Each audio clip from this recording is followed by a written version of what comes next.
민경욱 대표입니다. 일단 그대로 읽어드립니다. 사전투표에 찍히는 QR코드는 발급하는 순서와 규칙이 있어서 그 QR코드만 보면 누구에게 발급된 투표지인지 투표자를 바로 알 수 있습니다. 그 투표지에 투표를 합니다. 그러면 그 투표용지에는 투표자가 누구이고 그 투표자는 누구를 찍었는지에 대한 정보가 모두 다 들어 있습니다. 그 투표용지가 전자개표기를 통과합니다. 그 순간에 전자개표기는 그 사전투표지의 사진을 찍어서 디지털 이미지로 보관합니다. 그 디지털 이미지에 뭐가 들어있다고요? 누가 누구를 찍었는지에 대한 정보가 다 들어있습니다. 이 정보를 누가 보관한다고요? 중앙선관위가 보관합니다. 어디에 보관할까요? 서버에 보관합니다. 그 서버가 안전합니까? 안전하지 않다고 발표했습니다. 누가 그랬죠? 국정원이 그랬다고 했습니다. 서버를 관리하는 보안 점수가 31.5점으로 전국 정부 부처 가운데 꼴등이라고 했습니다. QR코드가 찍힌 그 디지털 이미지를 더 많이 가진 쪽이 투표와 여론조사에서 이깁니다. 그 자료를 놓고 선관위와 민주당, 북한, 중국이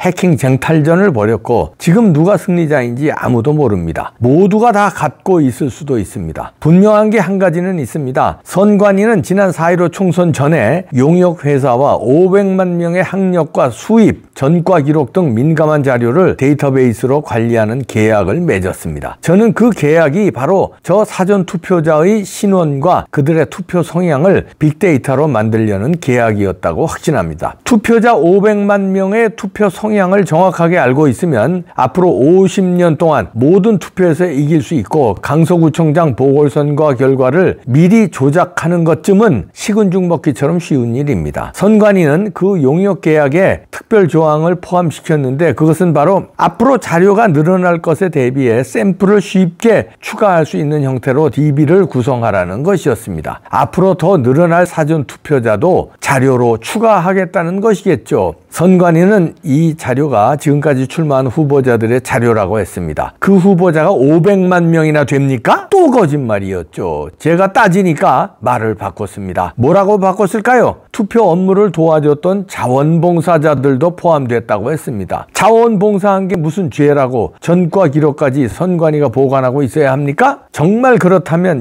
그거야말로 심각한 개인정보 보호 위반 아니겠습니까? 자, 이 모든 것이 무엇 때문에 빚어진 사달일까요? 그렇습니다. 바로 QR코드 때문에 빚어진 일입니다. 법에는 막대 모양의 바코드를 사용하라고 했는데도 QR코드를 고집하며 불법을 저지른 데는 다 이런 이유가 있었던 것입니다. 당일 투표는 숫자로 쓰여진 일련 번호를 떼고 투표지를 교부합니다. 나중에 일련 번호가 쓰여있는 삼각형의 종이를 세면 몇 명이 투표했는지를 쉽게 알 수 있고 일련 번호가 없기 때문에 그 투표용지가 누가 투표한 것인지를 알 수 있는 방법도 없습니다.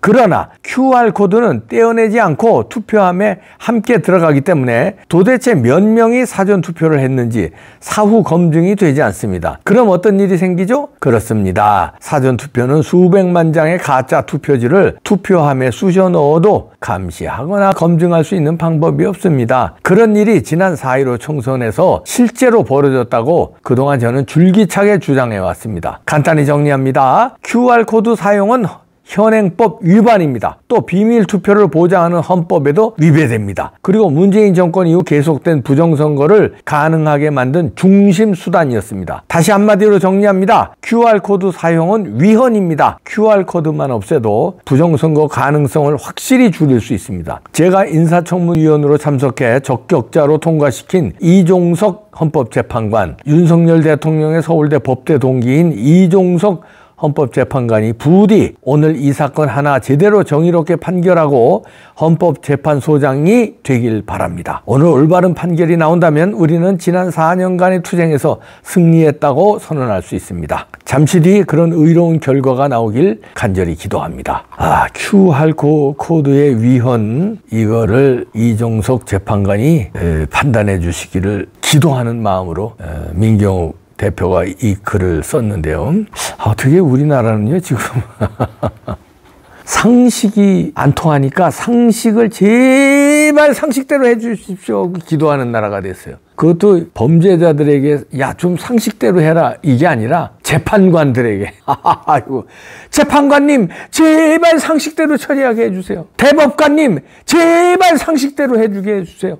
헌법재판관님 제발 상식대로 재판하게 해주세요. 이런 나라가 됐습니다. 왜 그럴까요? 재판관들이 상식대로 판결 안 하는 게 최근에 문재인 정부 이후에 어마어마하게 많이 나왔잖아요. 김명수 대법원장 체제에서 어마어마한 이상한 판결들이 나왔고 뭉개는 재판관 많이 나왔고요. 심지어는 권순일 같은 대법관이 재판 거래 의혹이 나오고요. 50억 클럽이 뭡니까? 대법관이 거기에 왜 들어가 있어요? 50억? 장난입니까? 50억? 박영수 특검한 사람이에요. 그러고선 지가 박근혜 대통령을 난도질을 쳤는데 지는 어떻게 했습니까?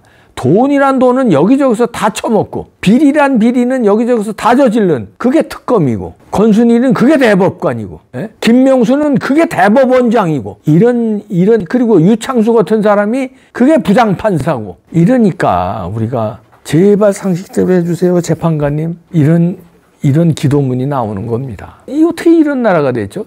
사법부는 마지막 보루라고 그러잖아요. 마지막 보루 같은 소리하고 앉혔네. 마지막 보루? 그게 썩었는데 그게 비리 덩어리인데 그게 양아치들이 거기 드글드글한데 비겁자들이 거기 드글드글한데 상식에 따라 법조문에 따라 판결하는 게 아니라 이재명이 대통령 될 것 같으냐 안 될 것 같으냐 될지 모르지. 가만있어. 야, 그럼 가만있어 봐. 야, 이거 줄 서야 되는 거 아니야?